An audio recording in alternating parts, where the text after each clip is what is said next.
Wah, wah, wah. Hey guys, and welcome back to the RYO'S. It's me, and I'm on the roof. You guys might have seen me in the last couple of videos. Who is this? Who is this girl? Alien. It's all just sprung up all of a sudden, like the green weed that I am. It would be nice if I could do a little introduction video, get to know you guys, get a little closer. I thought I would share my experience of university and how I got to Japan and tell you a little bit about my backstory and stuff.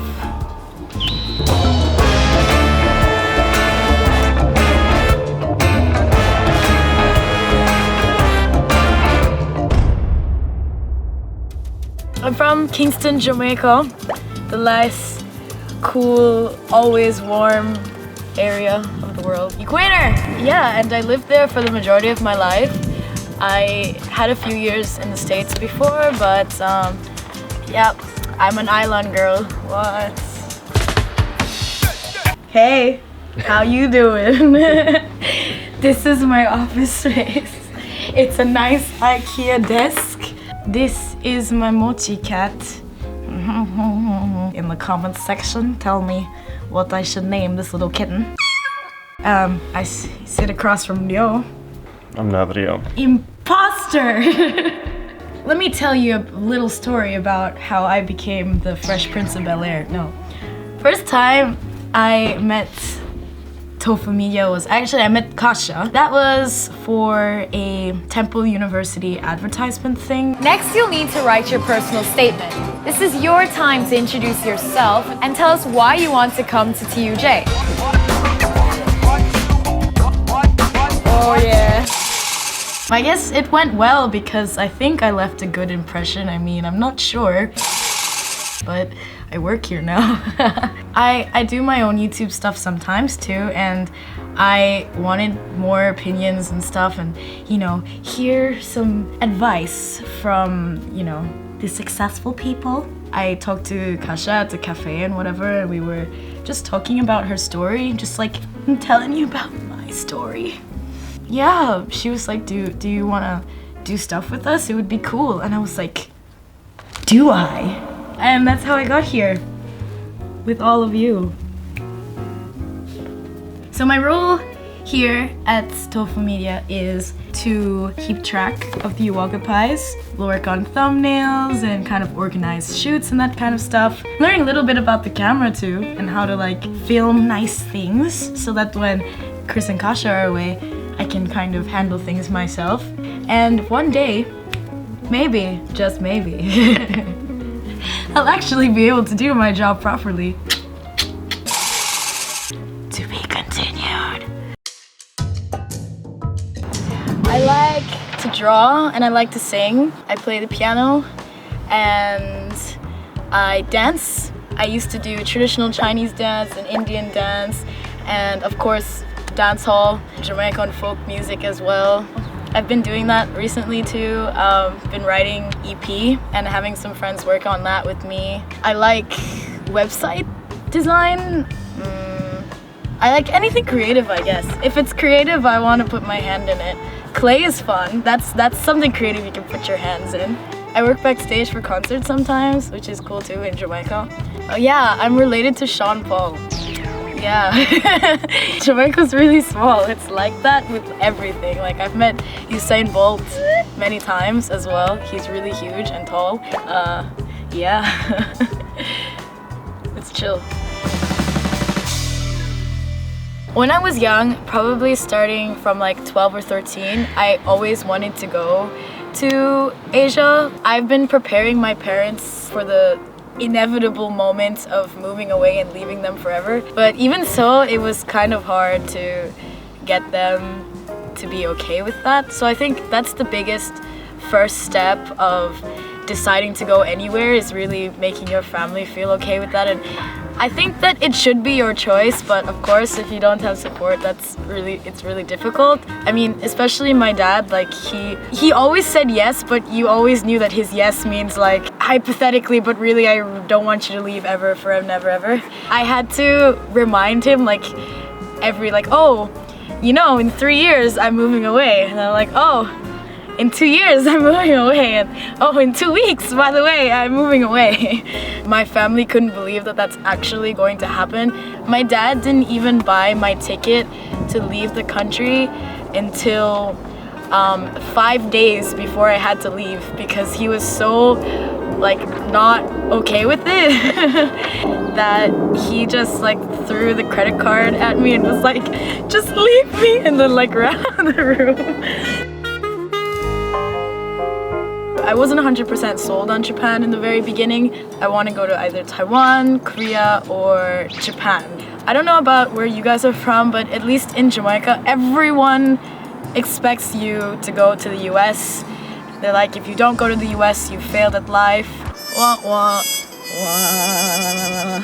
So of course, I was also applying to universities in the US too because of peer pressure and countless guidance counselors telling me I'm throwing away my future. I turned 18 the day before graduation. I moved to the US. I worked as a media consultant for a stock company in New York, and it was terrible because all I did was make stupid Facebook pictures, stupid memes about money and economy.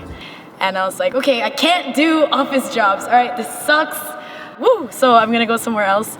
So I went to Korea for 4 months and I lived in a church. Yeah, that was fun. 안녕하세요. 저는 자메이카에서 온 테레사입니다. Korean culture was exactly what I expected it to be. It was just easy for me to get used to. It was really comfortable and actually pretty similar to Western culture, like below the iceberg. So I said if I was gonna go somewhere, I'm gonna choose a country that I could continuously be learning something.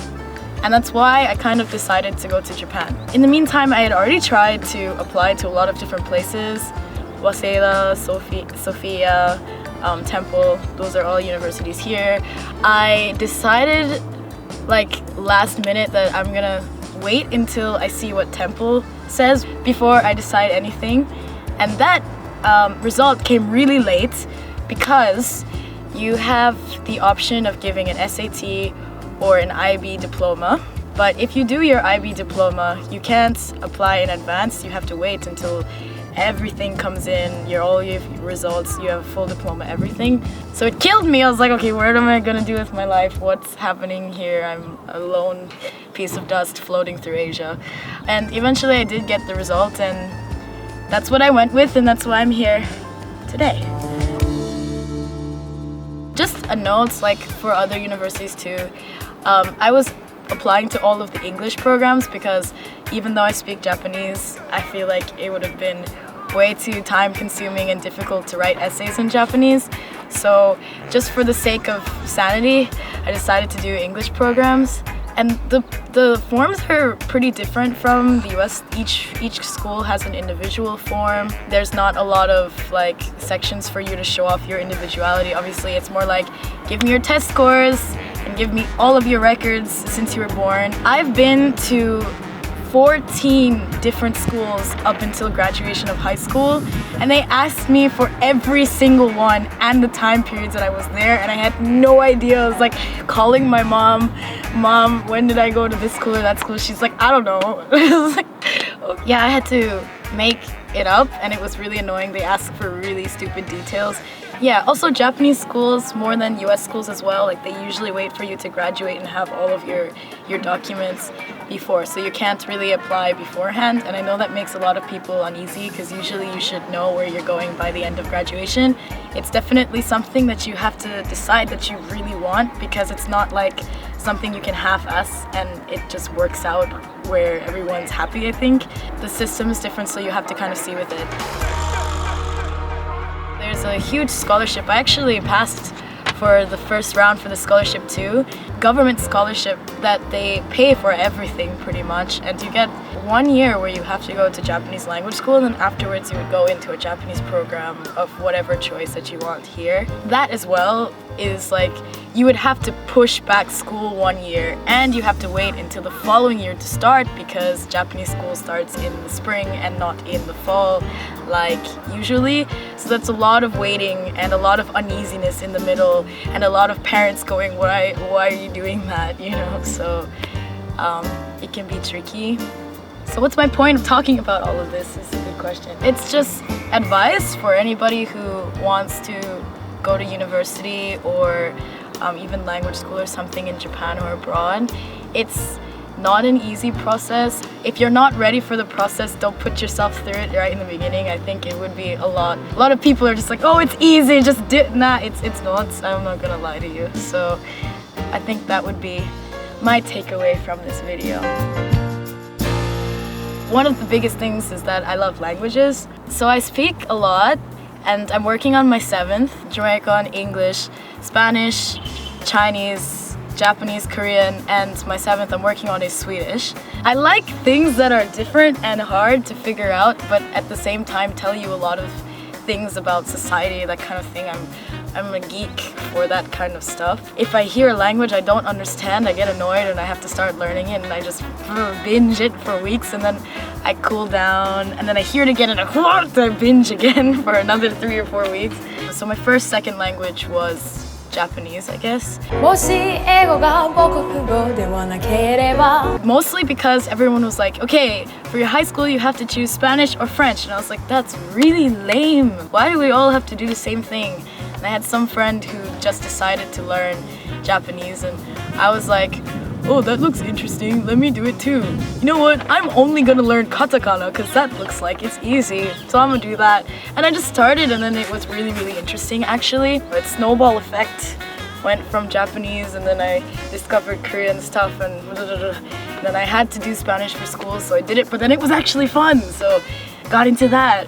I'm half Chinese, so it's kind of weird to be Chinese but speak every other Asian language, so I decided to do it too, and then it was fun again, you know? Plot twist. Now I'm doing Swedish, and it's literally just because I don't know why I have so many Scandinavian friends in Tokyo, but I do, and I keep hearing it and it sounds like English on drugs. It just sounds like you take English and it just jumps up and down, you know? Like, hilarious, love it. The more I learned languages, the shorter the time took for me to learn the next one. Japanese took me like 4 years to be comfortable. Korean took me 2. Spanish took me 6 months. Chinese took me like 3 weeks. I like to focus on grammar, and I take a pattern and I just... Chris, you're not supposed to be here! No.